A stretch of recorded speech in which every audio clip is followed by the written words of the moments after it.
Donc, bonjour, merci Philippe Manoury de m'avoir invité pour cette journée.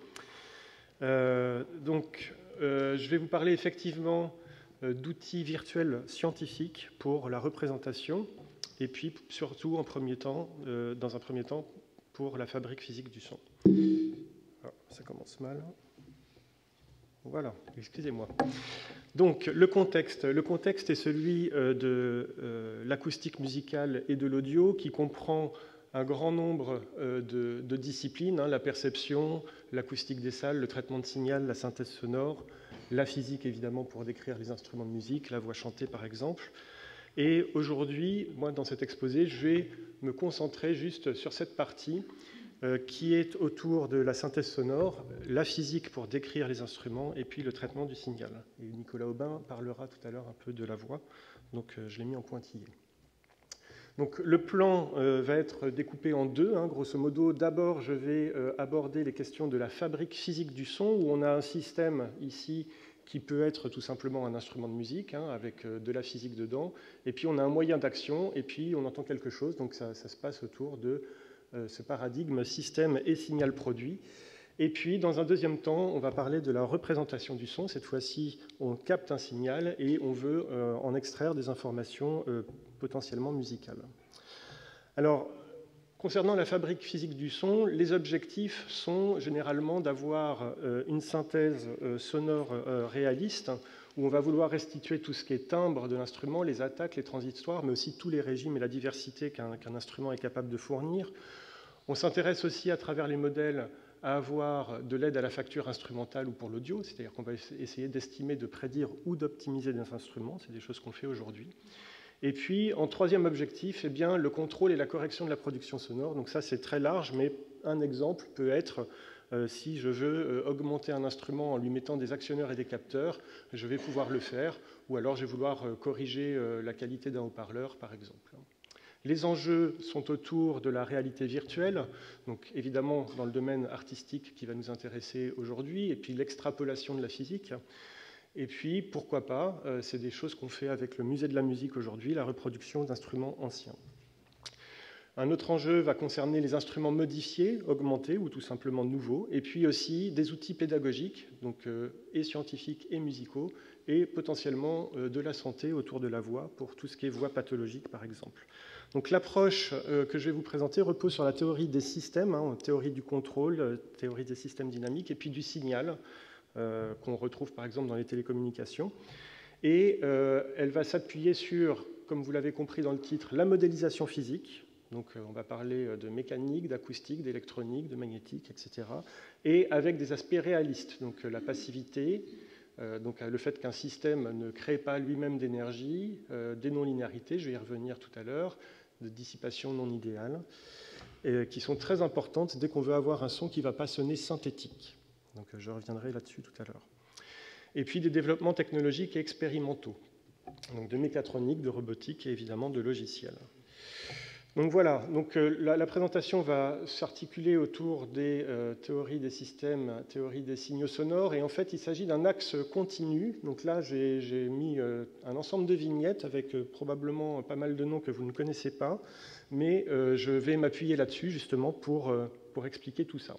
Donc justement, entre l'approche système et l'approche signal, je vais commencer par un outil qui est exactement au centre de cet axe et qui s'appelle les séries de Volterra, donc nom que vous avez probablement pas entendu dans le passé. Alors de quoi s'agit-il? Eh bien cet outil répond à la question comment capturer l'évolution du timbre avec la nuance. Si j'ai un instrument et que je l'excite de façon 2 fois plus fort, eh bien avec beaucoup d'outils du traitement de signal, on va avoir des systèmes qu'on appelle linéaires, c'est-à-dire que vous aurez exactement le même résultat 2 fois plus fort. Sur un instrument, il ne se passe jamais ça. Si je l'excite 2 fois plus fort, le timbre évolue. Et ça fait vraiment partie du naturel qui est nécessaire pour avoir le réalisme du son.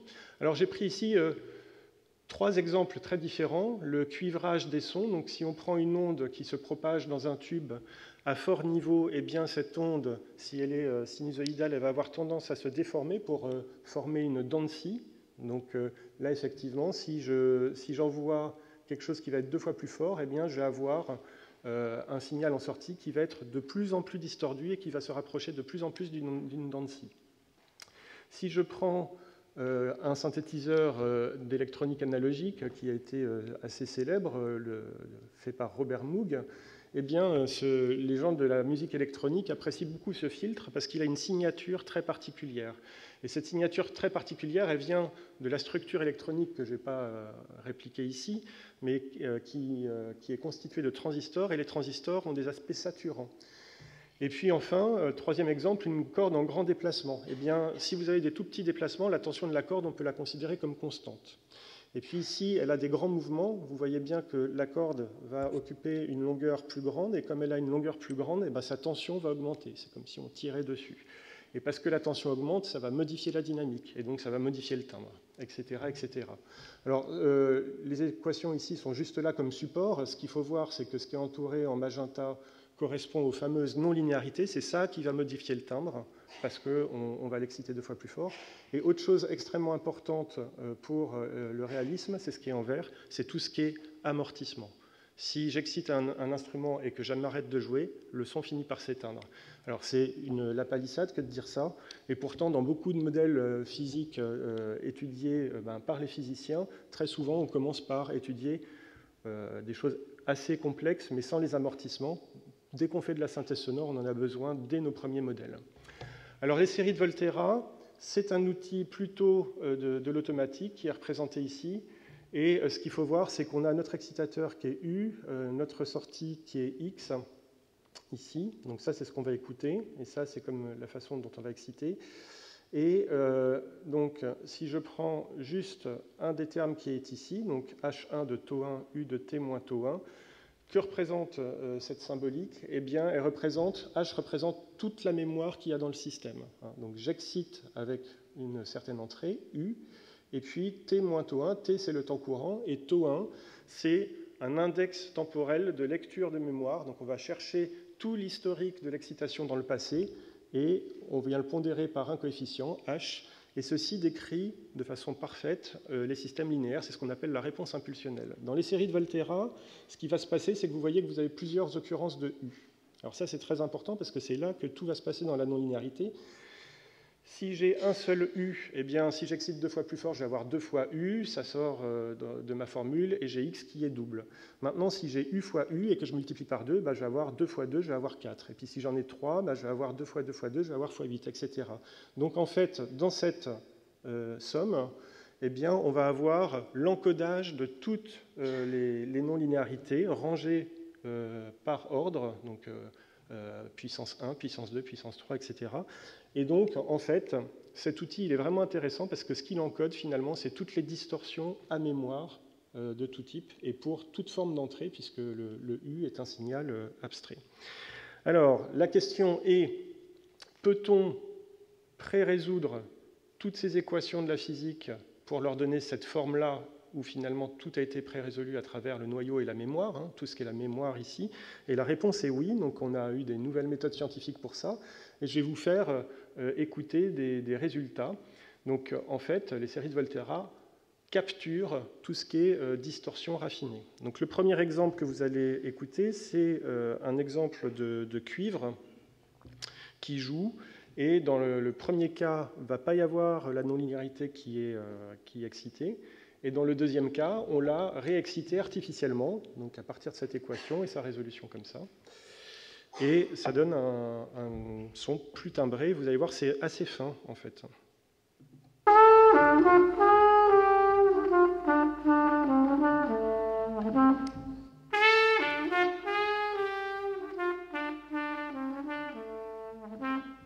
Voilà, donc dans le deuxième son, on a activé le cuivrage. Et ce qui est intéressant, c'est qu'on peut partir de modèles extrêmement fins, je ne vais pas rentrer dans le détail, et les séries de Volterra vont capturer cette finesse, donc ça ne va pas faire des sons qui vont changer radicalement, c'est plutôt assez fin. Un autre type de son très différent, cette fois-ci de la musique électronique, avec le filtre Moog. Donc là, c'est des sons assez forts, donc peut-être faudra descendre un petit peu. Donc vous allez entendre la première version qui est la version linéaire, et la deuxième version qui est avec les distorsions.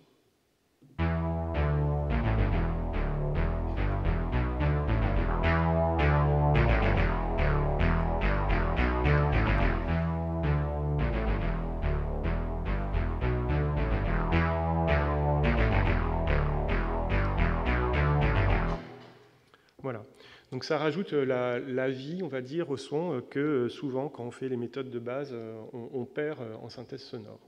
Donc maintenant, je vais passer au guide d'onde, qui est une technologie qui a été utilisée très tôt. En fait, les premiers modèles physiques qui ont fonctionné en temps réel reposent sur les guides d'onde. Alors, de quoi s'agit-il? Eh bien, la question posée, c'est...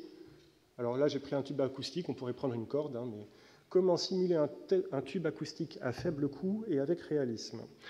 Eh bien, ce qui s'est passé dans les années 60, et ça a commencé même avant, en fait, c'est de, par exemple, pour représenter un conduit vocal, donc là, j'ai mis plutôt un pavillon de trompette, mais ça a été utilisé beaucoup pour la voix, comme c'est indiqué ici par Markel. Eh bien, ce qu'on faisait, c'était de considérer qu'on avait une succession de tubes droits avec des ondes planes dedans, et puis on les raccordait, et puis on calculait toutes les équations, etc. Et finalement, dans un tube droit, on a une onde aller, on a une onde retour. J'ai le laser qui est en train de me lâcher. Hop, voilà, une onde retour. Et du coup, avec ça, les scientifiques étaient capables de se rendre compte qu'on avait dans chaque tube un retard pour l'onde aller, un retard pour l'onde retour, et à chaque jonction, donc à chaque fois qu'on a un changement de section, une onde qui se réfléchit partiellement et une onde qui est partiellement transmise au tronçon suivant. Alors ça a donné lieu à cette structure qui est ici. Alors elle se lie assez simplement en fait. Ce que vous voyez ici entre les gros carrés gris, ce sont simplement des retards qui disent mon onde aller va dans ce sens-là et elle va être retardée d'un certain temps en allant dans ce sens-là. Pour la version du dessous, c'est l'onde retour qui va dans l'autre sens, elle est retardée aussi. Et puis dans ce carré-là, on a un coefficient qui est le coefficient de réflexion, donc à chaque jonction ou de transmission avec toute une structure extrêmement efficace pour le calcul. Ça a permis donc à Markel de le faire pour la voix, à Julius Smith à l'université de Stanford de le faire pour les instruments de musique, et le premier synthétiseur hardware qui est sorti, c'était dans les années 92, c'est le Yamaha VL1, fonctionnait avec ça. Alors évidemment, on n'a pas les pertes, les zones planes, c'est pas réaliste, et donc il y a encore un manque de réalisme dans tout ça. Donc il y a eu des améliorations de fait en prenant des ondes sphériques. Ça fonctionne à peu près de la même manière, sauf qu'ici, on n'a plus un simple coefficient, mais une mémoire exponentielle, en fait. Et la question qu'on s'est posée, c'est peut-on faire encore mieux? Et je ne vais pas rentrer du tout dans les détails, mais la réponse est oui, mais cette fois-ci, ce qu'on fait, c'est ne plus essayer de trouver des ondes avec de la géométrie de plus en plus fine, parce que de toute façon, les fronts d'ondes statiques sur lesquels peuvent voyager des pressions, il n'y en a pas d'autres que les plans, les sphères et puis les cylindres, mais les cylindres, là, ils ne nous intéressent pas. Donc là, ce qu'on a fait, c'est un redressement de la carte isobar à chaque instant, et avec ça, on a pu rajouter aussi les pertes et avoir des meilleurs résultats. Voilà, ça nous a permis aussi, et ça c'est juste un petit clin d'œil, avec ces modèles-là, de faire ce qu'on appelle du problème inverse, c'est-à-dire on part d'une cible acoustique, je ne vous décris pas le détail, et à partir de la cible acoustique qui est souhaitée par, en l'occurrence, un industriel, Buffet Group pour des clarinettes, eh bien, on va pouvoir trouver quelle est la perce qui va nous rendre cette cible acoustique souhaitée par l'industriel. Voilà, alors je vais passer maintenant au système hamiltonien à port. Alors probablement encore un nom que vous ne connaissez pas, mais alors celui-là, il nous intéresse beaucoup depuis surtout 4 années. C'est en fait une discipline qui est bien connue beaucoup dans le génie des procédés, réacteurs moléculaires, ce genre de choses-là, des gens qui font de la chimie. Et en fait, ce qui se passe derrière ce sigle, donc alors système, toujours parce qu'il s'agit de système physique et entrée-sortie, hein, on a hamiltonien, ça va être relié à la physique, je vais le décrire tout à l'heure. Et puis apport, c'est simplement des ports d'interconnexion. Ça veut dire qu'on est interconnecté au monde extérieur, ou alors on a un système qui est constitué de plusieurs composants élémentaires, ils sont interconnectés entre eux, donc il s'agit des ports d'interconnexion. C'est comme ça qu'il faut le lire. Donc il s'agit d'un formalisme qui est modulaire, et ce qui est très intéressant, c'est qu'il nous garantit des propriétés par connexion de composants multiphysiques. Donc ça, c'est pour nous très intéressant parce que ça nous amène vers de nouveaux paradigmes, c'est-à-dire qu'on ne voit plus les systèmes physiques pour la synthèse sonore comme avant. Donc on considère aujourd'hui qu'un système physique, il est fait de composants qui vont stocker de l'énergie, des composants conservatifs. Alors sur un circuit imprimé, ça peut être des condensateurs, hein, des capacités, ça peut être des bobines. En mécanique, vous pouvez penser à un ressort. Hein, donc si j'étire un ressort, je change l'état d'élongation et il stocke de l'énergie potentielle. Donc on peut le faire dans tous les domaines physiques, hein, même la chimie, comme je disais tout à l'heure. Donc on a des composants conservatifs qui stockent de l'énergie, E, et qui est associé à un état que j'ai appelé X, qui est l'élongation du ressort, par exemple. Il y a aussi des composants qui dissipent. Donc c'est tout ce qui chauffe, typiquement, ou ce qui frotte, hein, les frottements, les résistances, les diodes, voilà. Et ça va dissiper de la puissance. Et puis on a des sources externes, alors qui peuvent être tout simplement des piles ou un moyen d'action. Ça peut être le musicien avec son diaphragme qui est en train d'envoyer de l'air, par exemple, et on injecte de la puissance extérieure. Et en fait, on a un formalisme qui est ici, que je ne vais pas détailler, mais qui fait qu'on peut ranger tous les composants un par un. Donc tous les composants qui stockent, on va les mettre d'abord, puis tous les composants dissipatifs ensuite, puis toutes les sources externes ensuite. Et la façon dont sont reliés les composants entre eux, eh bien, c'est relié par une relation que j'ai appelée S ici.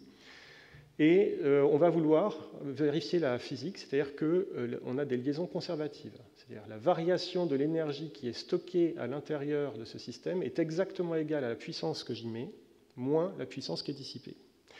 Et ça, c'est quelque chose qu'on va vouloir tout le temps, qu'on fasse de la mécanique des milieux continus, qu'on fasse de la mécanique des fluides, qu'on fasse de l'électronique, voire qu'on fasse des systèmes multiphysiques, par exemple le haut-parleur, dans lequel on a de l'électronique, du magnétique, de la mécanique, puis de l'acoustique. Donc on va vouloir vraiment vérifier le bilan énergétique complet. Ça nous a permis de faire de la synthèse sonore et de l'aide à la lutherie à partir de dictionnaires de composants virtuels. Donc on construit nos composants et on peut les interconnecter et on assure, avant de commencer, je dirais que la décomposition en partie conservative, dissipative et source va être garantie. Alors, ah oui, j'avais un son à faire écouter. Par exemple, sur les barres, ça nous a permis de jouer un peu avec la physique. On appelle ça, nous, reprogrammer la physique. C'est-à-dire qu'on peut imaginer de construire des composants qu'on pourrait imaginer avec des technologies dans quelques années pouvoir construire physiquement, ils se comporteraient vraiment comme ça. Donc, typiquement, un composant dissipatif, là, pour les barres, on a pris quelque chose qui fait que quand la barre est peu chargée en énergie, c'est-à-dire que je l'excite peu, je vais avoir un amortissement de type bois. Voilà, donc je veux que ma barre sonne comme du bois si je tape pas fort. Et puis, si je tape fort, je vais vouloir qu'elle se comporte plutôt comme du métal. Voilà. Et en fait, c'est même mieux que ça, c'est-à-dire que ça va être au fur et à mesure de la dynamique. C'est-à-dire que si je tape très fort, eh bien, je vais avoir un comportement d'abord métal parce que la barre est chargée en énergie, et puis, comme évidemment elle est en train de se décharger en énergie au fur et à mesure qu'elle rayonne, eh bien, elle va muter progressivement en bois. Donc ça, je vais vous faire écouter ce à quoi ça ressemble. Alors c'est surtout sur le dernier son qu'il faut être attentif, puisque c'est sur celui-là qu'on a d'abord le côté très métallique, parce qu'on est très chargé, puis au fur et à mesure que ça s'éteint, ça doit sonner un peu plus comme du bois. Ouais, on a entendu que la fin. Alors, toujours avec ces dictionnaires de composants, eh bien, on peut justement avoir des outils logiciels, cette fois-ci, où ce qu'on fait, c'est simplement de décrire par quel composant est construit mon instrument ou mon système, et puis d'écrire aussi, avec un graphe de connexion, comment ils sont connectés. Et là, donc j'en fais sa promotion, donc Antoine Falaise, qui a soutenu sa thèse en 2016, a fait, en langage Python, une librairie qui s'appelle PyPHS, pour Port Hamiltonian Systems. Et en fait, on donne le graphe de connexion et les composants, linéaires ou non linéaires. Le module génère lui-même les équations, c'est-à-dire qu'on ne les génère même plus, et il génère aussi du code C pour la simulation en temps réel. Donc par exemple, sur un petit circuit de pédale wah-wah pour guitare, eh bien, on a vraiment rentré les composants à la main, on a donné les valeurs, et puis le module a généré les équations et le code de simulation. Donc, je vais vous faire écouter le résultat. Donc, vous allez entendre ici un échantillon original de guitare électrique sèche, sans traitement.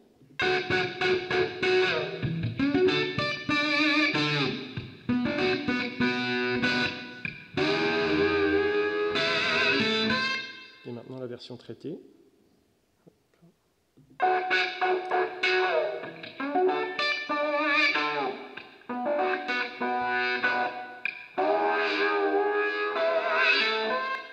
Voilà. Donc là, je ne sais pas s'il y a des guitaristes parmi vous et qui pratiquent la pédale wah-wah, mais c'est vraiment quelque chose de réaliste. Ça se comporte comme le système physique, et à tel point qu'on peut même éteindre, ça fonctionne avec une pile 9 volts, on peut éteindre la pile de façon simulée pendant qu'on est en train de jouer. Le circuit ne va pas se décharger instantanément, et on va avoir effectivement aussi le comportement du son. Donc on reprogramme vraiment toute la dynamique physique qu'il y a là-dedans, y compris les sources.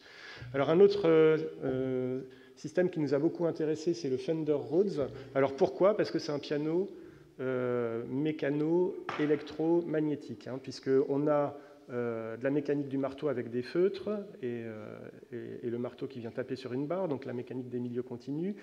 La barre vient vibrer devant un transducteur avec bobine et aimant, donc on a du magnétique et de l'électrique, et puis derrière, il y a encore un circuit électrique.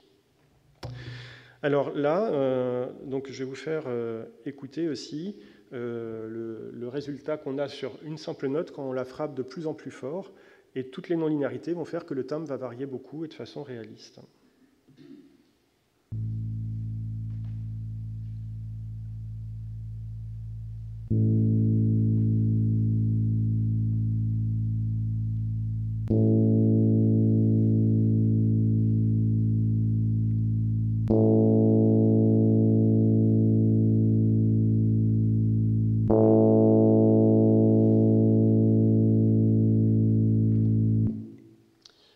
Et en fait, sur ces pianos-là, il y a des régleurs de piano qui viennent positionner très précisément ce qu'on appelle les pick-up devant la barre. Et là, on a accès aux paramètres géométriques pour le mettre plus ou moins près, plus ou moins sur le côté. Et ça réagit vraiment comme dans la physique. Voilà. Donc je vous invite à aller consulter cette page-là si vous êtes intéressé, parce que la librairie PyPHS est open. Enfin, c'est une librairie ouverte. Voilà. Donc maintenant, un dernier point, et puis je vais passer rapidement au Snail, donc à la représentation. Donc on a aussi des travaux sur des bandes mesure et puis la robotique. Alors aujourd'hui, on commence un travail sur l'appareil vocal qui est extrêmement compliqué. Donc vous voyez ici des moulages de larynx qu'on a réalisés avec une chirurgienne. Le début d'un robot qui est fait aux mines de Paris, à Paris Tech, avec les projets mécatroniques. Donc ça, c'est le résultat de travail d'étudiants. Et nous, on commence vraiment à travailler là-dessus. Et la modélisation en système hamiltonien à port. Un travail qui a déjà été réalisé et qui est accompli, c'est celui de Nicolas Lopez, toujours en 2016, où on a une bouche artificielle que je ne vais pas décrire, mais qui est complète, qui est complètement robotisée, qui a demandé un long travail en mécanique aussi, et à partir de laquelle on peut faire des explorations automatisées des notes qui sont jouées, de trouver les paramètres de jeu et générer de façon reproductible des notes standards comme des régimes complexes. Voilà. Alors, je passe maintenant rapidement au dernier point, donc représenter le son. Donc après avoir fabriqué le son, comment peut-on le représenter? Donc une représentation standard, ici il s'agit du logiciel Audiosculpt de l'IRCAM. On a des représentations qu'on appelle temps, fréquence. Donc ici, on a le déroulé du temps. Ici, on a les fréquences avec les graves ici, les aigus ici. Et on regarde avec les niveaux de couleurs qui sont là, quelle est la quantité d'énergie à cet instant-là et à cette fréquence-là, mettons. Voilà. Alors ça, c'est ce qu'on appelle des outils d'analyse spectrale. Ça repose sur la transformée de Fourier. Il y a aussi d'autres types de transformées en ondelettes. Et là, on a une proposition d'un autre outil, le Snail, qui repose sur ça. Et je vais vous le faire d'abord découvrir sans l'expliquer. Donc, le voici.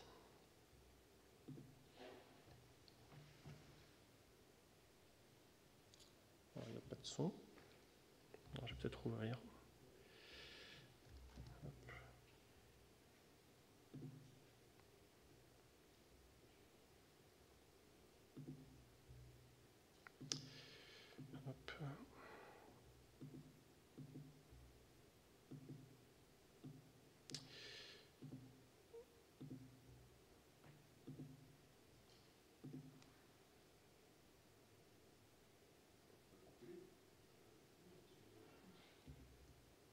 Non, c'est étonnant. Alors, je vais recommencer. Je vais regarder.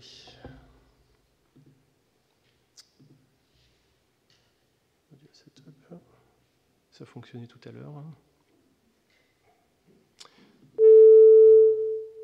Ok, donc ça devrait marcher. On recommence.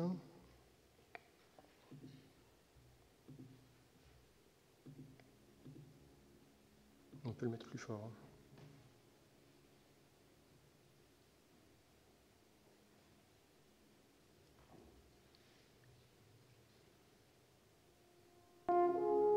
Merci.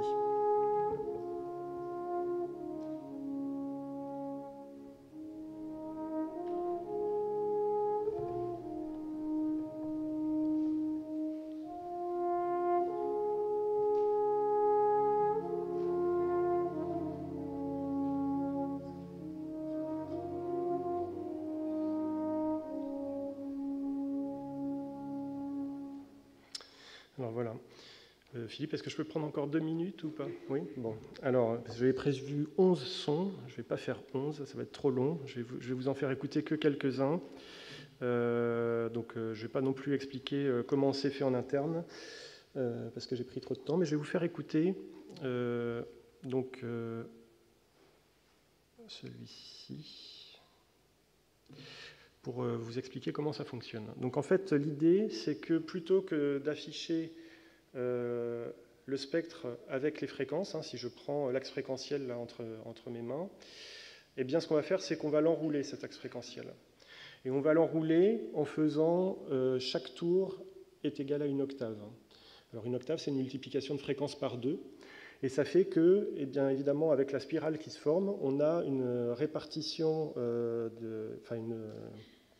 une répartition géométrique des notes par angle. Et ça permet, du coup, d'avoir une lecture un peu plus musicale du spectre. Et puis, il y a une méthode d'analyse aussi qui est plus fine que Fourier, mais ça, je ne vais pas rentrer dans les détails, parce que je ne vais pas avoir le temps. Donc là, vous avez une fréquence pure.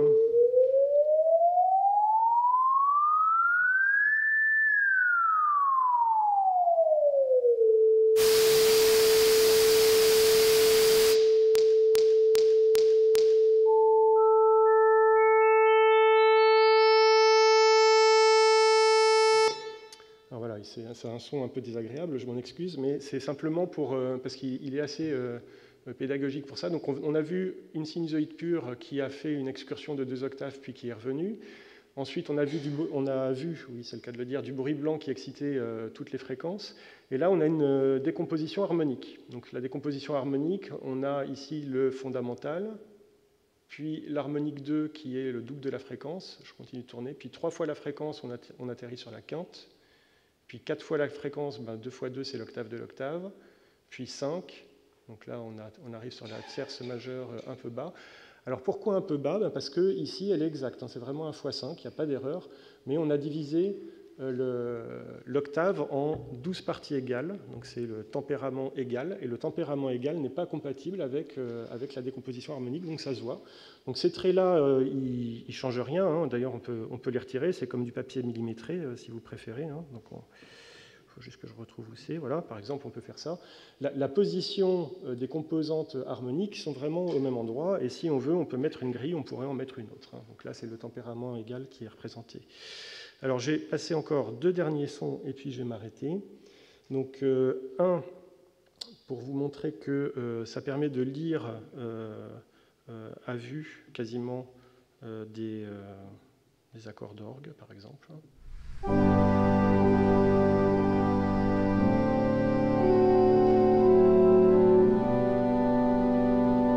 Alors, on voit les composantes qui vibrent. C'est pas une erreur du logiciel, c'est l'instrument qui est comme ça.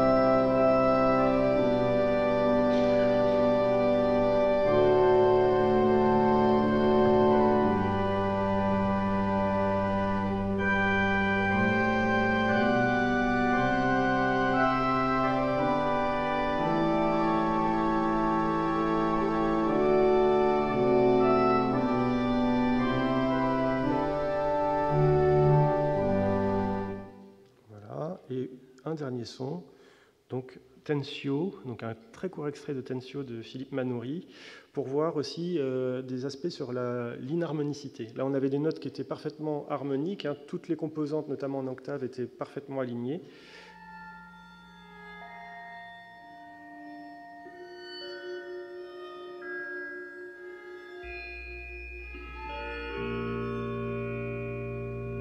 Alors là, je vais couper, excuse-moi Philippe, hein, c'est pour montrer cette partie-là notamment. Sur cette partie-là, on voit qu'on est quasiment sur un si sur la composante grave, et puis au fur et à mesure qu'on monte dans les harmoniques, ben c'est justement, c'est pas des harmoniques, c'est des partiels, et on arrive presque sur un si bémol. Donc là, on voit une inharmonicité qui est forte. Alors on peut même la faire dans le détail, hein. Je pars d'ici, j'arrive sur la composante 2, puis la composante 3, puis la composante 4, puis la 5. Et on voit que 5 A fois 2, 10, là aussi, on a une inharmonicité qui est forte. Voilà. Donc, je vais rejouer ce son une dernière fois et je m'arrête.